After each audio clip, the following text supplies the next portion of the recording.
আলিম বাংলাদেশে নেই। তিনি একবার হজে যাওয়ার জন্য টাকা গুছালেন। হঠাৎ করে তার সন্তানটা বাবার গলা জড়িয়ে ধরে কাঁদতেছে। হযরতে আব্দুল্লাহ বিন মুবারক ডাক দিয়ে বলে, সন্তান কাঁদো কেন? বাবা, আমি ওই পাড়ায় গিয়েছিলাম, ওদের বাড়িতে মাংস রান্না হয়েছিল, আমি চেয়েছিলাম, আমারে দেয় নাই, ঘাড়ে ধাক্কা দিয়ে তাড়িয়ে দিয়েছে। হযরতে আব্দুল্লাহ বিন মুবারক দেরি করলেন না, ছেলের কান্না থামানোর জন্য চলে গেলেন প্রতিবেশীর বাড়িতে। বাড়ির গেটের সামনে গিয়ে সালাম দিচ্ছেন, আসসালামু আলাইকুম ইয়া আহলাল বাইত। ভিতর থেকে আওয়াজ আসতেছে, এত বড় আলেম, এত বড় হুজুর আমার বাড়ির সামনে, আসেন, ভিতরে আসেন, কি খেদমত করতে পারি?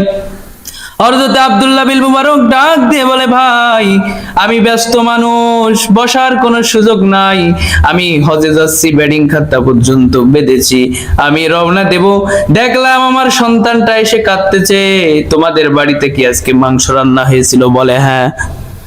আমার সন্তানটা কি এসেছিল? বলে হ্যাঁ। চেয়েছিল, দেও নাই কেন? আর কথা বলে না।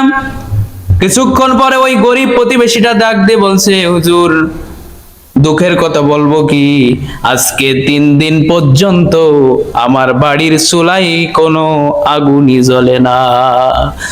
হুজুর, আমি ময়দানে গিয়েছিলাম কাজের জন্য, কোনো কাজ খুঁজে পাই নাই। প্রতিমধ্যে আসার সময় দেখলাম রাস্তার পাশে একটা মরা গরু পড়ে আছে।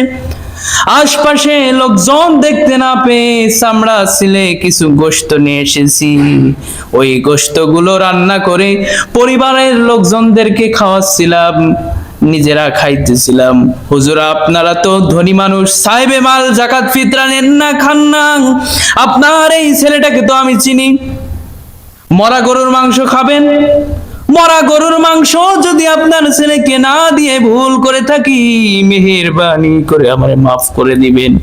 হযরতে আব্দুল্লাহ বিন মুবারক কেঁদে ফেললেন, এক দৌড় মেরে বাড়িতে গেলেন, হজে যাওয়ার জন্য যে টাকাগুলো গুছালেন দৌড় মেরে নিয়ে আসলেন, প্রতিবেশীর হাতে দিয়ে বলছে, ভাই, এত কষ্টে আছেন, আমি খোঁজ নিতে পারি নাই, আমি ফরজ হজ করেছি, নফল হজে যাচ্ছিলাম, আমার দরকার নেই, এই টাকাগুলি আপনি নেন, এই টাকাগুলো নিয়ে বাজার করে পরিবারস্থ লোকজনদেরকে খাওয়ান, বাকি টাকা দিয়ে ব্যবসা বাণিজ্য করেন, এই টাকা জীবনে আমারে আর ফেরত দেয়া লাগবে না, আল্লাহর রাস্তায় আমি আপনাকে দান করে দিলাম। জোরে বলি সুবহানাল্লাহ।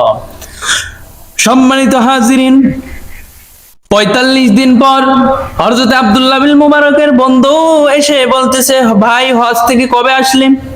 আব্দুল্লাহ বিন মুবারক ডাক দিয়ে বলে, বন্ধু, এই বছর হজে আমি যাই নাই, আমার হজের টাকাগুলো আমি আমার এক গরিব প্রতিবেশীকে দান করে দিয়েছি। সত্যি করে বলো, তুমি হজ থেকে কবে আসলে? ভাই, সত্যি করে বলতেছি, এবছর আমি হজে যাই নাই, আমার হজের টাকাগুলো আমি আমার এক গরিব প্রতিবেশীকে দান করেছি। বলতেছেন, আমি যখন কাবা শরীফ তাওয়াফ করতেছি, দেখি তুমি আমার সামনে তাওয়াফ করতেছো, সুবহানাল্লাহ। আমি যখন নবীজির রওজা জিয়ারত করি, দেখলাম তুমি আমার সামনে জিয়ারত করতেছো। আমি যখন সাফা মারওয়ায় দৌড়াদৌড়ি করতেছি, দেখলাম তুমি আমার সামনে দৌড়াচ্ছ। সত্যি করে বলো, তুমি হজ থেকে কবে আসলে? সত্যি করে বলতেছি, এবছর হজে আমি যাই নাই, আমার হজে যাওয়ার টাকাগুলো আমি আমার এক গরিব প্রতিবেশীকে দান করে দিয়েছি।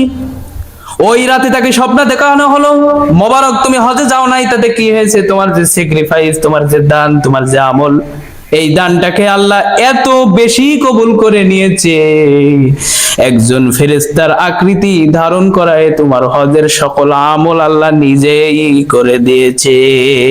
সুবহানাল্লাহ। সম্মানিত হাজিরিন,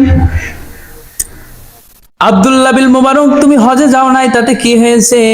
আল্লাহ পাক একজন ফেরেশতার আকৃতি ধারণ করে তোমার হজ্জের আমলগুলো আল্লাহ নিজেই করে দিয়েছে। আর শুধু তাই নাই, এই বছর যত লক্ষ লক্ষ মানুষ হজ করতে গিয়েছে, তোমার এই দানের ওসিলায় আমার আল্লাহ সবার হজ কবুল করে নিয়েছে। প্রিয় ভাইরা, এজন্য নিজে খেয়ে পরে বাঁচবেন, আশপাশের মানুষের খবর রাখবেন না, ওর নাম ইসলাম না। নিজে খাইতে হবে, অন্যকে খাওয়াতে হবে।